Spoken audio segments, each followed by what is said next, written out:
गाय सर्दी के मौसम में दिल्ली इतनी खूबसूरत आ जाती है ना कि वो दृश्य देखने वाले होते हैं। कोहरा आसमान को ढक लेता है, लेकिन जब यही कोहरा आपकी जिंदगी बदल दे तो आपको कैसा महसूस होगा।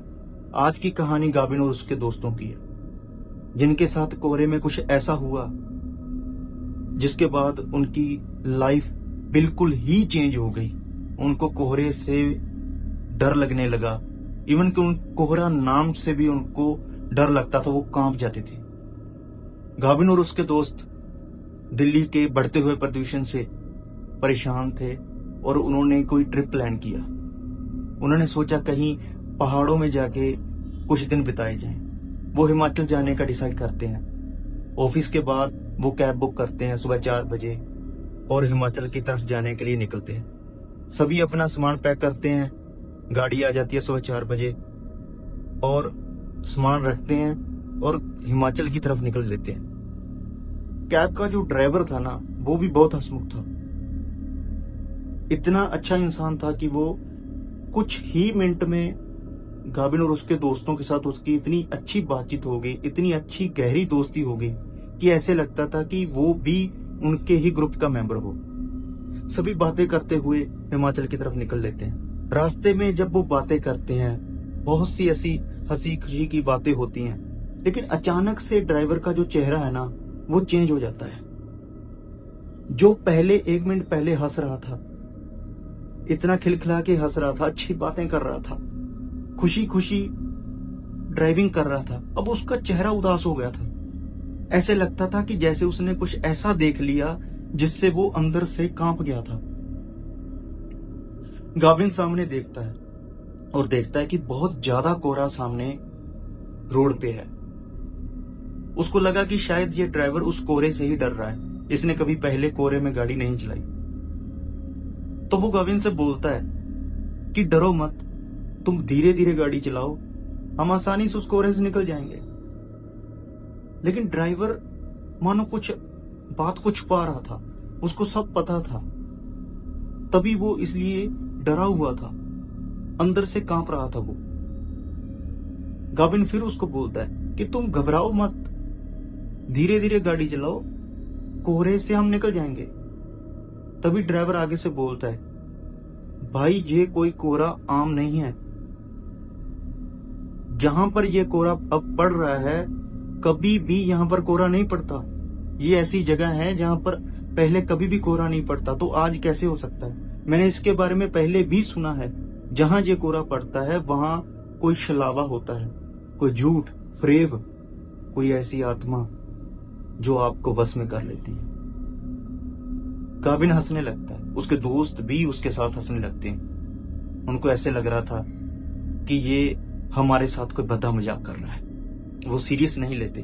तभी वो फिर डरती हुई, कांपती हुई आवाज में बोलता है कि प्लीज कुछ भी हो जाए, आप गाड़ी की खिड़की नहीं खोलोगे, कोई भी शीशा डाउन नहीं करोगे, इसके बाद आपके साथ कुछ भी हो सकता है।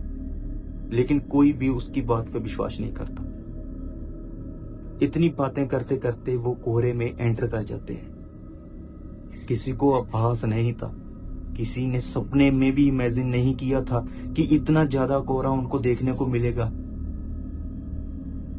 तभी रिया का दम घुटने लगता है, उसको बेचैनी महसूस होती है। वो भूल जाती है कि शीशा नहीं डाउन करना, खिड़की नहीं खोलनी, लेकिन उसको इतनी बेचैनी होती है कि वो गाड़ी का शीशा डाउन कर लेती है और बाहर सर निकाल के ताजी हवा लेने लगती है। उसको रिलैक्स फील होता है। ताजी हवा लेने के बाद उसको ऐसे लगता है कि वो अब ठीक है। वो वापस गाड़ी में सर करती है और देखती है कि गाड़ी में कोई भी नहीं है, ना गाबिन, ना ड्राइवर और ना उसका तीसरा पार्टनर। वो बिल्कुल डर जाती है, कांप जाती है, उसका दिल जोर जोर से धड़कने लगता है। गाड़ी अपने आप चल रही है। उसको कुछ भी समझ नहीं आ रहा था कि वो तीनों कहां गए। गाड़ी में कोई भी नहीं है। वो जल्दी से विंडो खोलने की कोशिश करती है, लेकिन वो लॉक थी, नहीं खुल रही थी। वो बहुत घबरा गई थी, बहुत ज्यादा घबरा गई। वो चिल्लाने लगती है, आवाज लगाने लगती है अपने पार्टनर को, गाविन को, ड्राइवर को, लेकिन आगे से कोई भी आवाज नहीं आती। वो बहुत डर गई थी। दरवाजा खोलने की कोशिश करती है लेकिन नहीं खुलता। तभी गाड़ी अपने आप धीरे होती है और एक जगह पे जाके रुक जाती है। वो जल्दी से खिड़की खोलती है और गाड़ी से निकल के भागने लगती है, चिल्लाने लगती है और गाविन को, अपने पार्टनर को और ड्राइवर को आवाजें लगाती हुई भागती जाती है तेज तेज। ऐसे लगता है कि जैसे उसका दिल निकल के बाहर गिर जाएगा, इतनी ज्यादा वो घबरा जाती है। काफी देर भागने के बाद उसको कुछ भी दिखाई नहीं दे रहा था। आसपास कोई भी इंसान, कोई ऐसी वस्तु नहीं है जिसको वो देख सके। था तो सिर्फ कोहरा, घना कोहरा, कोई भी उसको दिखाई नहीं दे रहा था। तभी दूर उसको एक काली परछाई दिखाई देती है जिसकी हाइट लगभग 10 से 12 फीट होगी। वो उस परछाई को देखती है, उसको लगता है कि जैसे कोई इंसान दूर खड़ा हुआ है। वो भागते उसकी तरफ जाती है। जैसे जैसे वो उस परछाई की तरफ भागती है वैसे वैसे परछाई पीछे हटने लगती है। वो काफी देर उसके पीछे भागती है लेकिन वो परछाई, जितना वो उसकी तरफ भागती है वो परछाई उतना ही दूर हो जाती है। अब वो समझ चुके थे कि ये कोई आम नहीं है। कौन है ये? तो वो रुक जाती है। तभी उसको महसूस होता है कि उसके पीछे शायद कोई खड़ा हुआ है। वो पीछे देखती है तो वो हैरान हो जाती है, डर जाती है कि वही से 12 फीट ऊंची परछाई उसके सामने खड़ी हुई है, एकदम काला रंग। तभी उसको धक्का लगता है और बेहोश होकर वो गिर जाती है। लेकिन गाइस, सभी के सभी लोग गाड़ी में ही थे। ये रिया का भ्रम था। वो बेहोश हो गई थी। जब उसने सर गाड़ी से बाहर निकाला था वो तब ही बेहोश थी। तो ये जो सारा कुछ हुआ वो उसके सपने में था, एक भ्रम था। ड्राइवर गाविन को बोलता है कि मैंने पहले ही कहा था कि खिड़की मत खोलना, मिरर डाउन मत करना, लेकिन आपने मेरी आवाज नहीं सुनी। गाविन चिल्लाता है, उसको लगता है कि ये सब झूठ बोल रहा है, हमें डरा रहा है, रिया को हॉस्पिटल ले जाना है, इसीलिए ये बहाने बना रहा है। तभी वो ड्राइवर के ऊपर चिल्लाता है कि जल्दी करो, गाड़ी तेज भगाओ, जल्दी से जल्दी रिया को हॉस्पिटल लेके जाना है।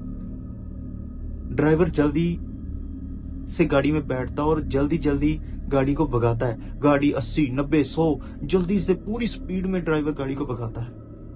इतनी तेज गाड़ी हो जाती है, अचानक से गाड़ी के आगे एक लड़की आ जाती है। स्पीड में होने की वजह से गाड़ी की ब्रेक नहीं लगती और वो सीधी उस लड़की के साथ टकरा जाती है। तीनों बहुत डर जाते हैं। गाविन जल्दी से खिड़की खोलता है, उस लड़की के पास जाके देखता क्या है, उसके सर से खून निकल रहा होता है। जब उस लड़की को वो सीधा करता है, देखता है, हैरान हो जाता है और इतना डर जाता है। वो देखता है कि जिस रिया को वो हॉस्पिटल लेके जा रहे हैं, जो बेहोश उसकी गाड़ी में पड़ी हुई है, ये वही रिया है जिसके साथ एक्सीडेंट हुआ है। ये कैसे हो सकता है? रिया तो गाड़ी में बैठी है, ये कौन सी रिया है? वो बहुत डर जाता है, जलता है, गाड़ी में आके देखता है तो गाड़ी में कोई भी नहीं होता, कोई भी नहीं होता। वो बहुत डर गया था। वो जल्दी से उसी लड़की के पास जाता है, रिया के पास जाता है, जल्दी से रिया को उठाता है, गाड़ी में बिठाता है और खुद गाड़ी चला के हॉस्पिटल की तरफ जाने लगता है। गाड़ी फिर 70, 80, 90 की स्पीड से जा रही है। तभी अचानक से उस गाड़ी के सामने एक वही 10 से 12 फीट लंबी जो काली परछाई थी वो अचानक से आती है और गाविन का जो बैलेंस है वो बिगड़ जाता है और सीधी गाड़ी जाके एक पेड़ से टकराती है। गाविन का जो सर है वो गाड़ी के स्टीयरिंग से टकराता है। सुबह होती है, सभी उसी गाड़ी में थे। गाविन के सर में चोट लगने की वजह से वो काफी ज्यादा इंजर्ड था और उसकी याददाश्त भी चली गई थी। रिया अब ठीक थी, उसे हॉस्पिटल ले जाया गया और ये जो सारी कहानी है वो रिया ने ही हमारे साथ शेयर की है। गाविन अब सब कुछ भूल गया है, उसको कुछ भी याद नहीं है, लेकिन रिया आज भी उस कोहरे से डरती है। वो कोहरे के नाम से भी डरती है। सभी को चोट लगी थी। उसके बाद कभी भी रिया ने ऐसे कोहरे में जाने की हिम्मत नहीं की। गाबिन आज भी कुछ याद नहीं कर पाया, सब कुछ भूल गया। एक बेड पे आज लेटा हुआ है, उसकी जिंदगी खत्म हो गई। तो गाइस, जब भी आप कहीं जाने का प्लान करते हो, कोई ट्रिप डिसाइड करते हो, तो वहाँ के रूल एंड रेगुलेशन जरूर जान लें। जो लोग वहाँ के आपको बोलते हैं उसको ध्यान से सुने, उसके अगेंस्ट ना जाएं, तो नहीं तो आपके साथ भी कुछ ऐसा हो सकता है। तो अगर आपको हमारी कहानी अच्छी लगे तो चैनल को सब्सक्राइब कर लें, वीडियो को लाइक कर दें, और आपके पास अगर कोई भी ऐसी कहानी है तो हमारे साथ जरूर शेयर करें।